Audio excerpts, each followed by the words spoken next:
So, 1 month in, still in Puerto Rico, which was not the original plan. But I'm enjoying a much needed day off, and the beach is behind me. Hopefully you can hear me okay, because it's a little windy out here. The wind all of a sudden started picking up. But I wanted to give you an update because my time with the Red Cross actually came to an end yesterday. And it's interesting because I was never actually supposed to be staying here this long. The original plan was to come, kind of take some photos, make a couple videos, and find out for myself what was really going on and share that experience with my friends. But I kind of got drawn in, and the desire to help as much as I could took over.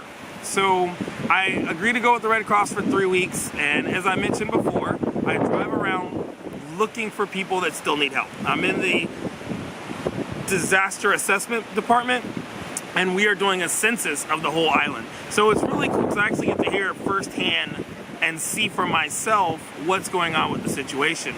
But at this point, it's not really so much about an urgent need to help people. So the issue tends to be more about power, electricity, water, stuff like that, like utilities, and that's not really so much the Red Cross's MO. So they are pulling out, and I mean, FEMA's supposed to be pulling out as well, but I think they're going to stay a little bit longer. But the Red Cross, for the most part, is going to be downsizing their presence here in about 2 weeks. I think it's about the 15th of February. They're planning on scaling it down. So what I'm doing in that department, we have a whole list. We're going municipality by municipality, barrio by barrio, going to every neighborhood and trying to figure out who still needs what. That way the people who are left behind know what areas still need help. So it's actually been crazy. I know I posted a lot of videos showing power lines being down, but what really trips me out, and I mean, some people are probably gonna get irritated hearing me say this, but there's a surprising amount of favoritism and maybe even a little bit of corruption when it comes to getting the power turned back on. So, I mean, there's been a lot of government oversight, but like I've seen a lot of kind of dodgy things. Like, I went to one street, and there was one street in this whole barrio that actually had electricity. And when we asked, it turns out that each individual person was paying, had paid the mayor $350. Each person on that street paid $350 per house to the mayor, and the mayor got the power turned on that one street. And I even heard about an even crazier situation about, there was a guy who basically knew how to turn the power back on, an electrician. So he told everyone in the town, hey, give me $30 a piece and I'll turn your power back on.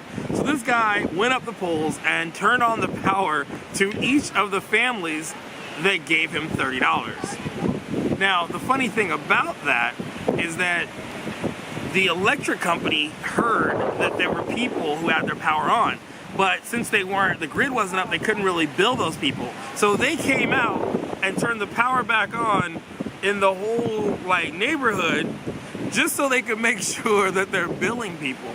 And so, you see stuff like that and you wonder, but every day, just to be totally honest and completely fair, every day I'm seeing power being worked on. Like, I get stuck in traffic every day because there are big machines cutting down the trees, they're pulling the lines, they're taking the old poles down, they're putting new stuff up. And I think they're looking at maybe 6 months before their whole grid is all the way up and running. In the meantime, a lot of Red Cross is still distributing solar panels, and they're going to continue to do that for the next couple of weeks. So for me personally, I'm actually going to stay. I know I'm going to stay another week. Not sure how much longer I'm going to stay after that.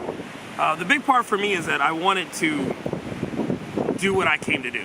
And, that was to make sure that I actually helped. Sorry about that. So I wanted to make sure that I did my part. And that was only supposed to be for a week or two.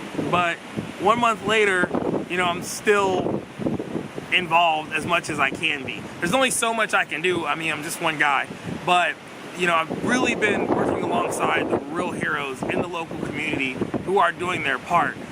It's interesting because it seems like the local and federal government aren't doing what they're supposed to do. It's the real world local heroes that are getting everything done. So my time's coming to an end.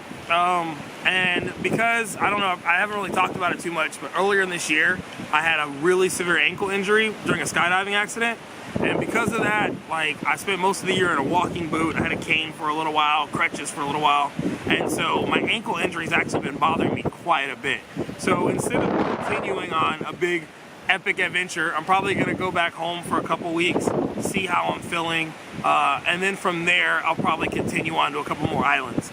This year was about the Caribbean. I was actually gonna go to the Dominican Republic next, but I come to find out they've already recovered from the hurricane. It was actually Puerto Rico and the Virgin Islands that got it the most.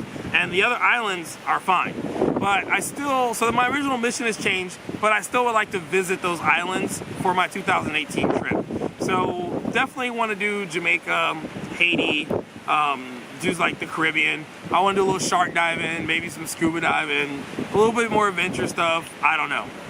But for now, just want to give everybody an update, let you all know what's going on. And if you have any questions for me, feel free to ask in the comments. I'm gonna be here for at least another week, so you can expect a few more update videos. But in the meantime, I'm gonna go enjoy the ocean a little bit, and I will see you all next time.